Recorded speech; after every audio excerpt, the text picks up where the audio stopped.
Assalamualaikum warahmatullahi wabarakatuh. Apa khabar semua? Hari ini kita diberitahu bahawasanya di Selangor sahaja ada 2,885 kes harian. Itu update yang terbaru lah. Dan sebagaimana yang DG kita dan juga MB Selangor sendiri telah keluarkan kenyataan bahawasanya 80% daripada kes-kes di Selangor adalah disebabkan oleh kilang. Ya, kluster tempat kerja kilang. Jadi kalau 2,885 tu 80% bermakna 2,308 kes tu kilang daripada kelas kilang 2,300.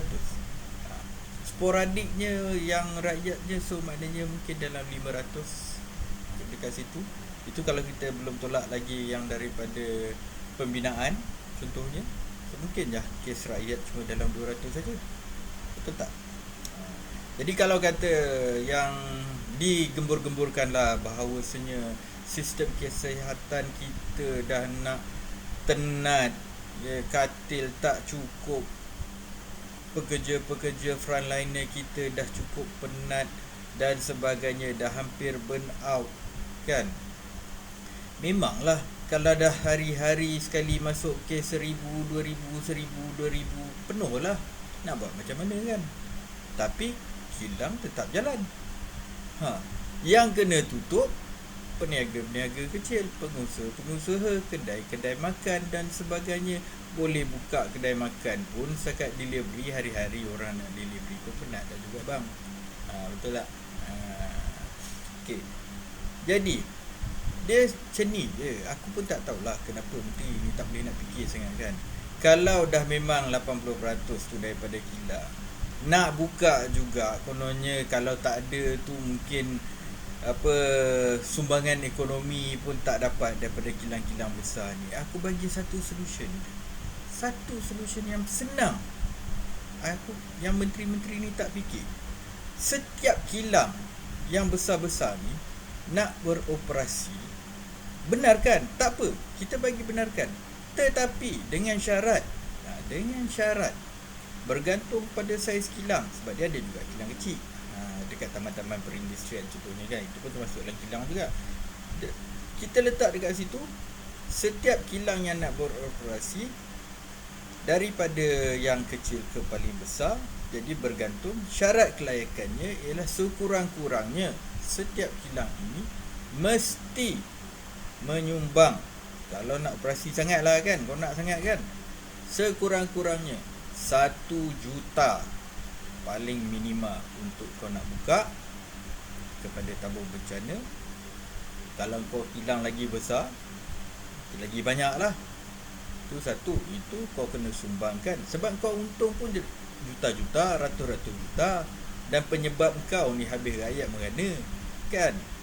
Kau sumbangkan setiap satu paling kurang 1 juta.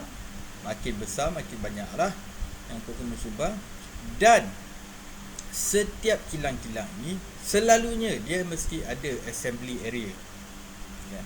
Kalau kau tak ada assembly area tu, kau kena sewa lah kan, kat mana-mana tempat padang lapang sebagainya. Kau kena ada tempat khas untuk kau buat kemah pesakit-pesakit orang-orang kilang kau sendiri. Jadi sakit masuk kilang situ, masuk dekat situ, kemah kau sendiri, kat pekarangan kau sendiri, tak payah nak menyemakkan dekat tempat lain. Dan setiap kilang ini dikawatkan, jadi tak boleh keluar. Mereka sakit, mereka sihat ke apa, duduk kat dalam kan. Tanggungjawab kau lah sebagai kilang untuk bekalkan makanan dan sebagainya, asrama-asrama semua ni.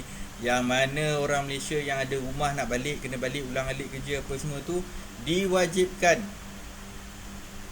buat COVID test, buat PCR test 2 hari sekali ke apa ke. Tiap kali kau nak balik tu, kau make sure kau ambil test. Tapi test tu 14 hari kan. Jadi ni maknanya sebelum kau nak balik tu, dalam kurang-kurang 3 hari 4 hari sebelum tu, kau dah kena ambil test tu dulu. Dah dapat result tu dulu, baru kau boleh balik. Balik pun kau tak boleh pergi mana-mana. Kau balik, kau duduk rumah lah. Kau duduk rumah pakai gelang terus walaupun kau negatif tapi kau tak boleh bergerak sebab kilang kau ada kes kontak rapat kan. Sebab kau tak tahu kau test hari ni 14 hari, minggu depan tu baru kau ada tiba-tiba jadi positif pula. Jadi setiap tempat kilang ni kena ada peruntukan sendiri, buat kemah kecemasan sendiri, belilah 10 ke 100 ke 200 katil ke, bergantung pada kau punya sendiri tu, baru kau beli baru kan, dengan peralatan-peralatan kecemasan yang sepatutnya, bantuan alat pernafasan lah apa semua tu kau kena ada, dan kau kena bayar allowance pekerja-pekerja frontline dia, sebab kau kena ada lah kan, kurang-kurangnya apa orang kata pekerja-pekerja kesihatan yang pandai nak mencocok ke nak apa tu, kau kena ada lah yang layak. Jadi mereka ni ditempatkan tu bergantung pada saiz kilang, kau kena ada 20 orang lah, kau kena bayar allowance harian mereka untuk duduk dekat situ, jaga sakit-sakit kat situ kan. Jadi dan kalau kata nanti kita beli rugi, kau yang nak buka kan. Bila dah habis nanti tu peralatan-peralatan tu boleh je dibaik pulih, cantik, elok-elok, jaga. Kau janganlah letak yang duduk kat situ haprak habis merosakkan barang kan. Make sure dia orang jaga barang tu proper. Macam kau masuk hospital jugalah, kau tak boleh lah nak pergi hancurkan katil tu kan. So barang tu nanti boleh je dibaik pulih sikit lebih kurang apa semua, dan dimasukkan ke hospital baru yang bakal dibina. Aku dengar Rembau tu contohnya, berapa lama dah nak buat hospital, tak buat juga kan, dah pecah batu rasa banyak kali. Jadi sekarang ni senang, korang dah ada dah katil-katil ni apa semua, alat-alat peralatan apa semua ni dah ada 20-30 biji kilang daripada Selangor ni ke 500 biji kilang Selangor, Perak apa semua tu. Kumpulkan nanti, buat je bangunan hospital, barang-barang katil semua dah sedia. Bijak tak? Macam tu lah. Bukannya kau sibuk nak buka kilang 2,000-3,000 kes, rakyat yang merana, kedai tak ada masalah. Contoh macam aku ni, gym tak boleh buka dah 3 bulan, 1 sen tak boleh masuk, sewa tetap kena bayar bang, bil tetap jalan, 3 bulan tak bayar bil elektrik kena potong. Dia macam mana? Lepas tu kena bayar denda lagi, Unify apa semua ada kontrak, tetap kena bayar. Tak ada pun yang datang ni, okey tak apa bang, abang tutup gym ni kena tutup 3 bulan, automatik Unify tak payah bayar 3 bulan. Tak ada bang. Tiap bulan pun datang juga bil, tak ada pun pengurangannya pun. Hari-hari bila aku tengok bil tu tak ada pun kurang. Tetap kena bayar sama. Tertunggak 2 bulan terus kena potong, nak masuk balik kena bayar RM10 lebih. Macam tu kan. 3 bulan tak ada. Kita orang ni, orang kata gym ni yang pertama kena tutup, terakhirlah yang boleh buka. Sedangkan kita tak ada kluster pun. Adalah, aku mengakulah kat sini, pernah ada kes 2-3 kes je lah pun, tapi bukannya disebabkan kluster gym. Dia kena kat tempat lain, dia datang gym secara tak langsung tu kontak rapat lah, kena saring lah, kenalah tutup gym tutup sekejap, 7 hari dia dah sanitize, buka balik. Sebab tak ada pun pekerja, orang-orang yang disaring lepas tu yang dekat gym tu kena. Sebab selalunya badan sihat, imuniti tinggi, orang yang bersukan, keluar peluh kan, imuniti badan dia tinggi. Bukan aku nak kata kita ni kebal lah kan, Tuhan nak bagi kena juga, Wallahualam, kita terserah lah kan. Yang usaha-usaha yang kita patut buat, kita pakai pelitup muka, kita pergi cucuk vaksin. Siapa yang nak cucuk vaksin? Semua kau jumpalah mana-mana budak gym tu, semua dah datang kan. Jadi tak ada masalah. Kau nak buat SOP, kita follow je, bukan susah. Selama ni pun kita tak payah ada SOP pun, memang kita ada je SOP ketat kita sendiri. Sebab kita dah tahu dah tempat ni tempat orang berpeluh kan. Kau lepas pakai kau kena lap, tak orang lain nak pakai tu tak boleh nak sentuh dah, tak duduk dekat kerusi tu kalau penuh dengan peluh, bau masam orang sebelum ni. Dan memang ada undang-undang dia dalam gym ni pun sebelum ni, lepas guna lap, memang sanitizer ke apa semua kita memang dah sediakan dah pun sebelum ni. Tak payah nak, bukan sebab COVID ni pun memang kita dah ada dah.